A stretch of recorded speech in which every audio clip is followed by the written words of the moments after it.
WCBI News at 10 starts now. Thanks for joining us, everyone. There's been a lot of talk about how to spend the Federal CARES Act money in Mississippi. Now there's a plan on how to use 25% of it. The focus is on helping small businesses. Courtney Ann Jackson explains the legislature's $300 million relief plan. Pending approval from the governor, there should soon be two new options to prop up struggling small businesses. First, a $60 million pot of money that will be distributed in the form of $2,000 direct payments to small business owners and industries forced to close by order. No application needed. We are declaring that they suffered. We are declaring that they have suffered damage simply by virtue of the fact that they were ordered to close by their government. That is an unheard of thing, that the government would step up and shut down a private industry. The other $240 million in the relief plan will be used to create the Back to Business Mississippi Grant Fund. Each business could qualify for up to $25,000 in grant money. First dibs, though, to those who weren't able to get funding through the Paycheck Protection Program. Now, they may not have qualified, they may not have applied on time. They may not, for whatever reason. We thought it was important to first get to small businesses that hadn't got money. After that 21 days is out, all businesses that meet the qualifications will come into play and be eligible for the money.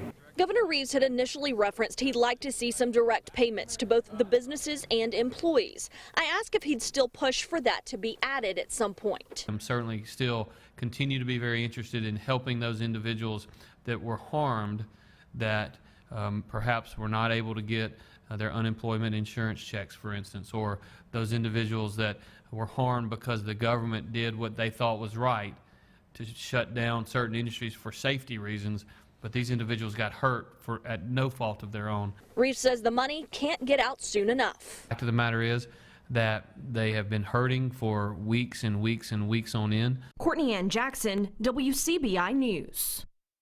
Lawmakers and Reeves' team worked on the bill. The governor says he will review it, but every indication is that he intends to sign it.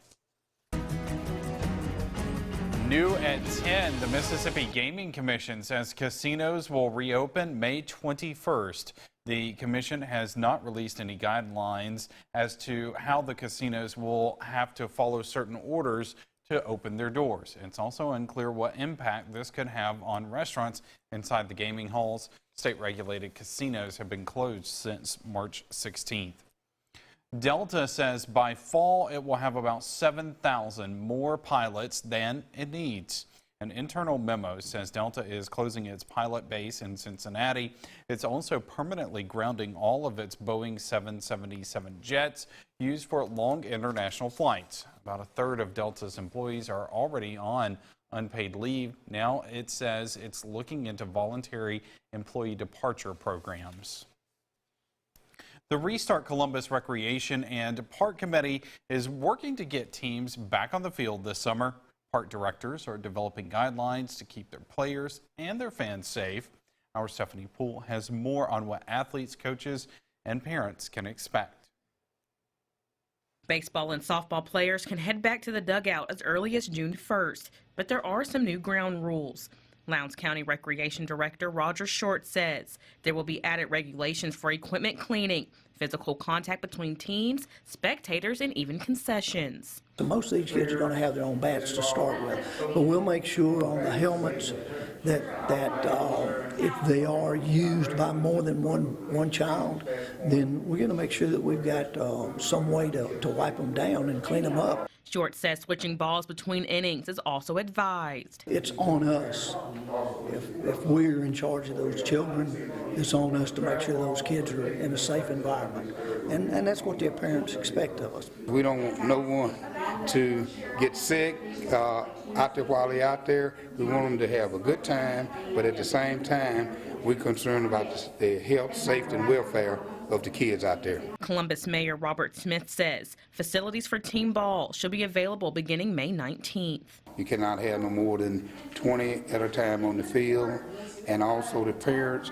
If you bring your kid to practice, you have to sit in the vehicles until they finish practicing. You cannot be in the bleachers, or either you can drop your kids off. Smith says although the committee has drafted a tentative schedule for the season, they must wait for Governor Tate Reeves' orders. If the governor doesn't make a decision as far as saying that league play can begin by June the 15th, 9 times out of 10, we're just going to cancel the season. But hopefully, teams will be able to play ball this summer. But we want the kids to have fun. We're trying everything we can. We want to salvage the season for these kids. Reporting in Columbus, Stephanie Poole, WCBI News. Games begin June 15th. Park directors and the city's attorney will meet next week to finalize guidelines. Some clouds, some showers moving around our region today. Our time lapse from Durham's at Vernon, and you can see the clouds moving on through. Some showers as well. The rain really coming to an end right now. We still have some clouds, but as is typical this time of year, once we get into the mid-evening, a lot of the rain goes away. And here's our planner for Tupelo in the morning. We're looking at 60s to start out. As we get into the afternoon, a better chance for some scattered showers and storms on our Friday. Some of you will get it, some of you will miss out. Low to possibly mid-80s on our Friday. I'm back with your weekend forecast coming up. Schools are finding unique ways to help high school seniors enjoy graduation traditions, but the unexpected end of the school year has also affected the younger students. WCBI's Allie Martin tells us how some elementary teachers had a special summer send-off for kids. A teacher at North Pontotoc Elementary wanted to do something special to send second graders off into the summer, so she organized a drive-by farewell. The calendar in Pam Simmons' second grade classroom is still on the month of March. You have a beginning of school and then you have your ending normally, and this year was a little different. Simmons wanted to do something for the second graders whose school year was unexpectedly cut short over lockdowns prompted by the coronavirus. Hi, love you. Teachers organized a drive-by farewell for all North Pontotoc second graders.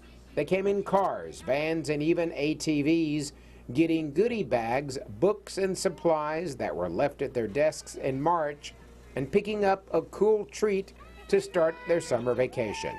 It is one way to bring closure to a very unusual school year. We want the kids to know that we're here for them, no matter what they're having to go through. You know, it's all been a change for all of us.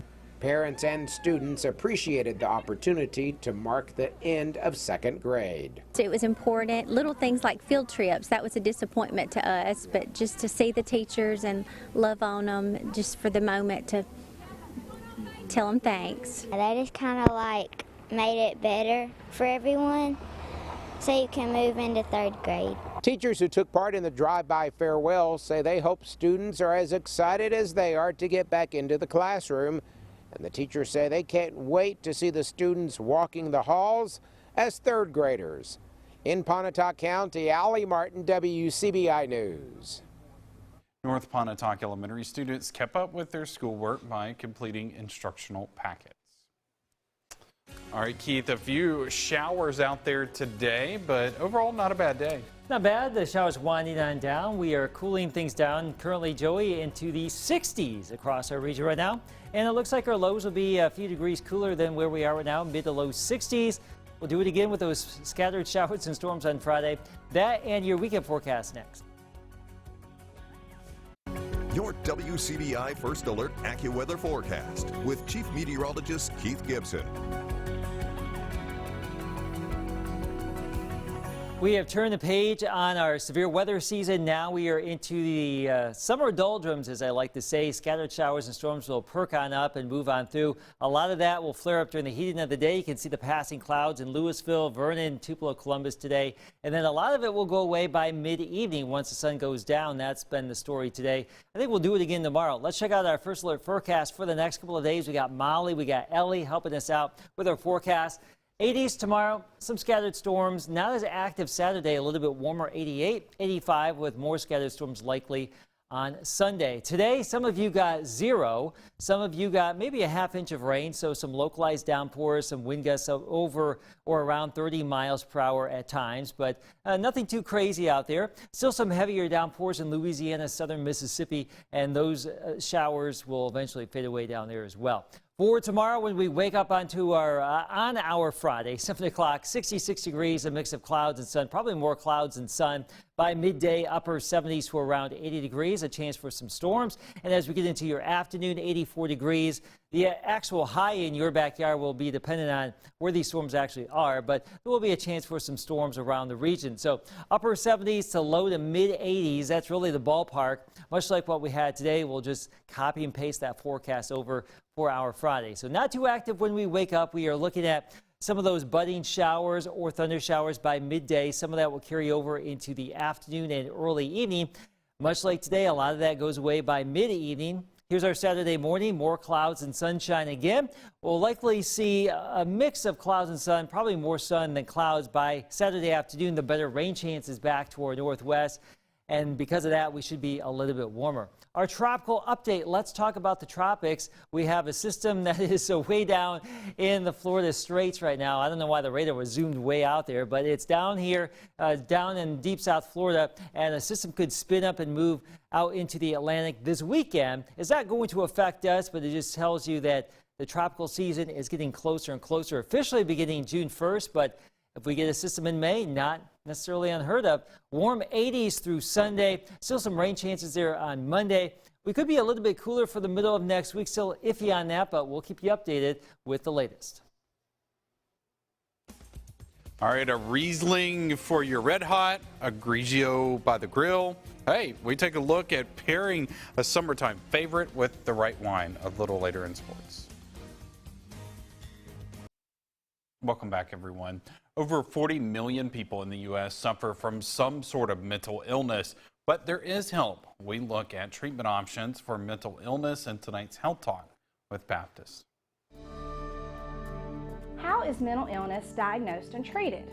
A mental health diagnosis involves many steps, beginning with an evaluation by a doctor or other mental health professional if symptoms of mental illness are present. The evaluation will begin with questions about your symptoms and medical history. A physical exam and laboratory test may be performed to rule out potential medical causes of the symptoms. If no other illness is found, you may be referred to a psychiatrist, psychologist, or other mental health professional who is specially trained to diagnose and treat mental illnesses. Psychiatrists and psychologists use specially designed interview and assessment tools to evaluate a person for a mental illness. A diagnosis is made based on a person's reported symptoms and the mental health professional's observations of the person's behavior and presentation. Recovery is possible, especially when you start treatment early and play a strong role in your own recovery process. There are many tools that can improve the experience on the road to wellness: medication, counseling or therapy, social support, and education. Therapy can take many forms, from learning relaxation skills to intensively reworking your thinking patterns. Social support, acceptance, and encouragement from friends, family, and others can also make a difference. Education about how to manage a mental health condition, along with other medical conditions, can provide the skills and supports to enrich the unique journey toward overall recovery and wellness. Join us next time for Health Talk with Baptist. Mail your topic suggestions to healthtalk@wcbi.com. Health Talk has been brought to you by Baptist Memorial Hospital Golden Triangle. Folks in Choctaw County give healthcare workers a special thank you this evening. The Red Cross organized an event thanking medical professionals for their hard work during the COVID-19 pandemic. Now, words of encouragement and flowers were handed out as a token of appreciation. CEO Administrator Jamie Rogers says sometimes words just aren't enough.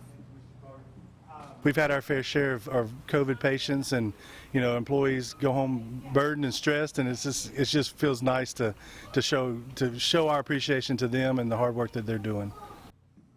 The ceremony comes as people nationwide recognize National Hospital Week, which ends Saturday, May 16th. And International Challenge has our wine experts popping corks and firing up the grills. See what they cook up when we come back. Welcome back, everyone. The night we've been waiting for, wine and hot dog pairings. Yes, you heard that right. Scott Martin and Bobby Burgess has the first look at what some top-notch chefs have cooked up in tonight's Uncorked.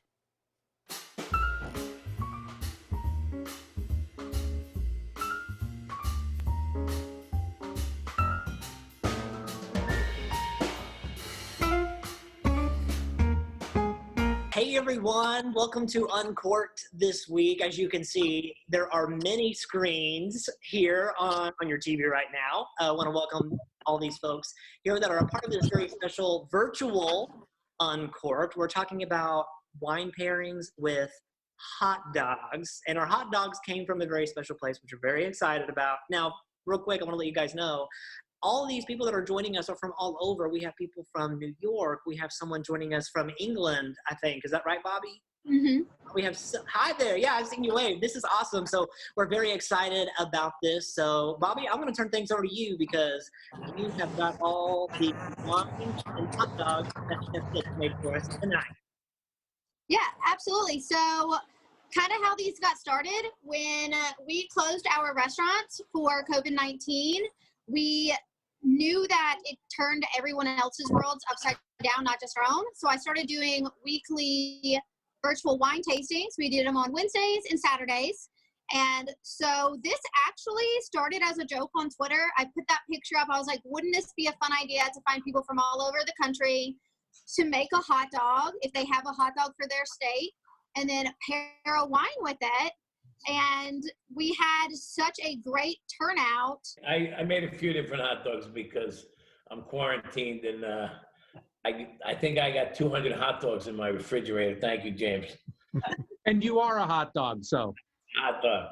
So I had some champagne in mind because I have a champagne here from, it's called Le Cool. It's brand new, and it's from a guy named Robert Coolbell, who is the head guy from Kool and the Gang.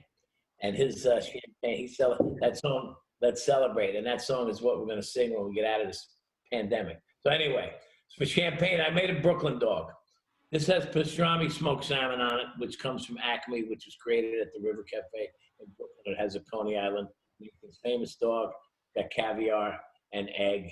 And it's, I paired that with the champagne. I also made a kind of a combination of a lobster roll and a hot dog together. And this is kind of like an angry lobster hot dog. It's got the spikes on it, the whiskers, because the lobster's angry. And then I did a miniature po' boy. The po' boy fried oysters with it's a red wine remoulade, and that was for my champagne. Then I had a bottle of St. Francis open, and we made a couple of hot dogs with guanciale and blue cheese and mushrooms, which I thought was good for Cabernet. I call myself a chef in captivity right now, and what I'm doing is actually, let me just give you a little tour here. We got a bun on the, we have a dog on the griddle right now, and I've got a couple of things here. So this dog is getting finished, and we're going to do this as a tribute to Brooklyn and Coney Island. This is the original dog with some sauerkraut, I'm cooking in front of you folks, so you know, don't hold your breath now. I got some pickle relish in there, I've got mustard, and we've got a little raw onions. Now that is a classic dog. That's a classic Nathan's. And with that I've got the Cloudy Bay Sauvignon Blanc. I really like that. I like the sprightliness of the Sauvignon Blanc against the sauerkraut, against the onions, and against the pickle relish. So Cloudy Bay kind of turns me on. Then we have, so I've been doing this for a little while. So we have two other dogs here. The first dog on, this is, you can't see, can you see this one? Okay, this one. So this is red onion bourbon jam with bacon, little bacon in there. And I topped it with the onions are on top, and underneath the onions are some classic Nathan's fries. And there's, of course, mustard on there. You got to have mustard. And with that, I have a Barbaresco. See, I think the Barbaresco, we've got a 2016 from Luzin here. Kashina Lucin, a Barbaresco with the bourbon onions. The onions have been cooked and caramelized with a little sugar and a little maple syrup and also red wine that those go with. And the potatoes, so I've got a meat and potatoes burger with my Barbaresco, hot dog. And then the last dog I have here is this one I really like. This is a New York dog in a lot of ways. This dog is let's see if we can get, it's a mango pineapple salsa, with a little chilies and some cilantro and some scallions. And of course the mustard is on there too. And I like something crisp and fresh with that and with good berry and fruit. And the Pinot Noir comes out on me. So I'm doing a William Sellum Pinot Noir 2017 East Side Road Neighbors. This is how I eat. This is how we grew up eating in Brooklyn. Hot dogs and Pinot Noir. Thanks for joining us for Uncorked, everyone. Cheers, everyone. Cheers. Cheers. Hello.